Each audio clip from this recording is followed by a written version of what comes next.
Yo, yo, yo. In this video, we're doing another wheel bearing. This time is going to be in a 2017 Golf R. Let's get to work. Welcome back to Yev's Builds.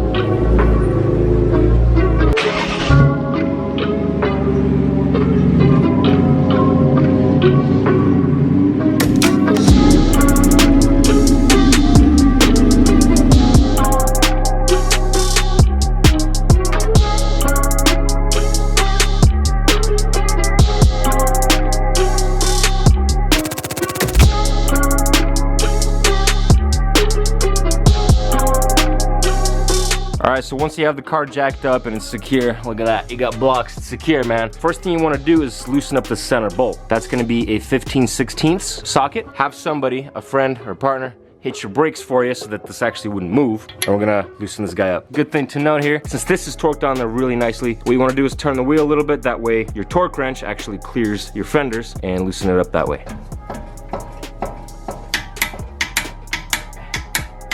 There we go. So what we did here is we just loosened this guy up. We're not gonna remove it completely, just loosen it up so that later on when everything's removed, it's gonna be much easier to remove this. Next up, we're gonna have to remove the caliper. There's gonna be two 21mm bolts, one up top and one on the bottom. Remove those two and the caliper should come off.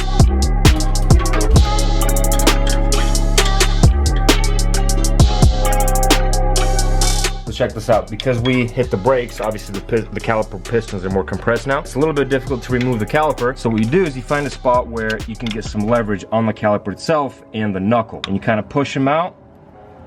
That way you can compress the caliper piston a little more. And you'll have more room to wiggle it out.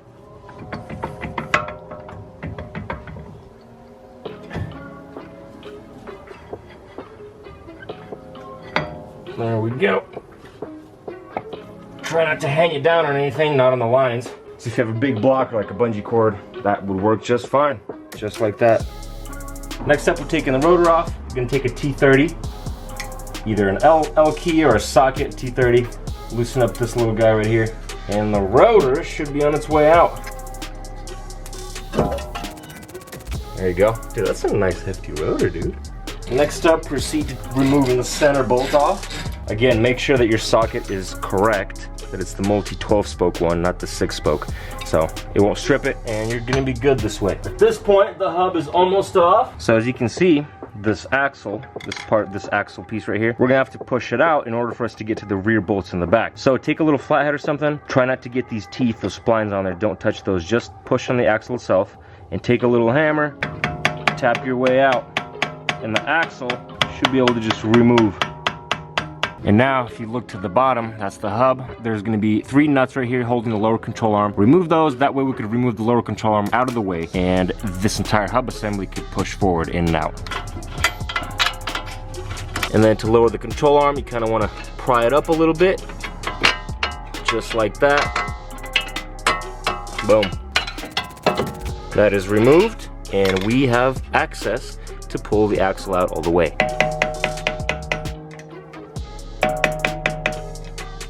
So now, once the axle's out, it's gonna be kind of a struggle. You have to pull this entire hub assembly forward. Once the axle's out, now we have access to the 3 bolts in the back, which are gonna be M12s. You're gonna need a socket like this. It's a 12-point. Really precise stuff, but now you have access to it. Remove those, and technically this hub is gonna be coming off. It's a little difficult to film, but there's one of the bolts, there's another one, and there's a third one right here. Pop those suckers off, and we're gonna pull the hub. And just like that, the entire hub assembly is out. It's obviously easier said than done. Yours might be coming off way more difficult than ours did. So this isn't too bad at all. We're gonna clean this up, make this area completely clean, put the new hub in, torque it down, and it's literally all reversed at that point. And it's never a bad idea to use some brake clean and clean off your area.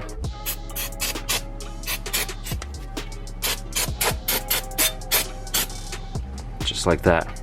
And because this is metal on metal surface, it's never a bad idea to take a little bit of lube, just a little bit, wrap it around this just so it'd go on much easier.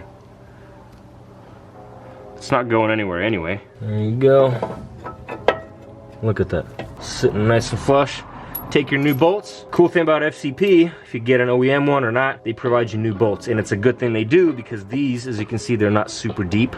So the socket we were using actually almost stripped one of the bolts. So good thing they gave you new ones. Good stuff. So when you're tightening these 3 bolts in the back, make sure you tighten them simultaneously. Don't tighten one all the way and then go on to the next one. Tighten them one by one, ever so slightly, just so it seats itself properly and evenly all the way around. So just something to note. Before we continue on and put the axle back in, it's also a good idea to clean off the axle joint right here with brake clean. Once it's dried up, apply some more assembly lube. That way when it goes into its splines where it belongs, it's gonna go in much nicer and easier. But also keep in mind the center bolt is gonna pull the axle in itself. The center bolt is gonna be mounted right here, and when you're tightening it, the axle is gonna be moving it towards itself and until it's seated all the way.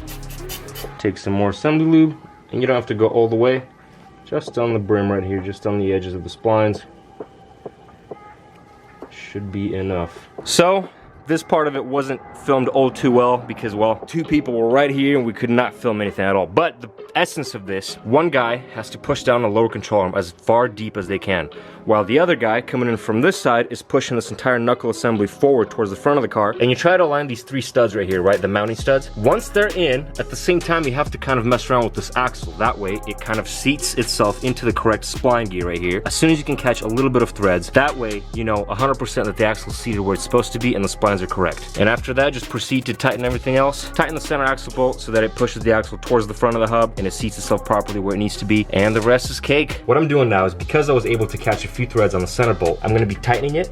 Do not force it. Try to wiggle around the axle from the back just ever so slightly. It's eventually going to seat itself where it needs to be. If it's going really smooth and easy, you know you're doing a good job and you have absolutely nothing to worry about. You can actually tell when I'm tightening this, the axle is getting pushed towards the hub. It's very minuscule, but it's doing the job and it's going very smooth. That assembly grease that we used is definitely helping this axle go in smooth without any sort of interruptions. Once the bolt stops rotating and you can't go as hard as you can anymore, use a torque wrench and tighten the center bolt down to 200 Newton meters. Until it cracks, there you go. But then after 200 Newton meters, you gotta do another additional 180 degrees. These 3 bottom ones for the lower control arm, those 3 nuts right there, those are gonna be 40 Newton meters plus additional 45 degrees. If I were you, I'd do it like 60, 65 Newton meters to be safe. That's plenty. After the hub is on, obviously we're gonna put the rotor back on, align the bolt patterns, align everything up. Take your T30 again and go ahead and tighten this one little bolt right here. Before we put the caliper on, make sure to use some brake clean on your rotors. The more the merrier. Can't go wrong with this stuff. Of course, we're putting the caliper back on. Try to do it as straight as possible with less angles, so your brake pads wouldn't get cut up by anything. There you go. Now secure the bolts in the back. Make sure everything's aligned good. And of course, do not forget about your caliper bolts. There's 2 21 mils, just a reminder. Torque them down hard. Straighten out your wheel and put the wheel back on and go for a drive.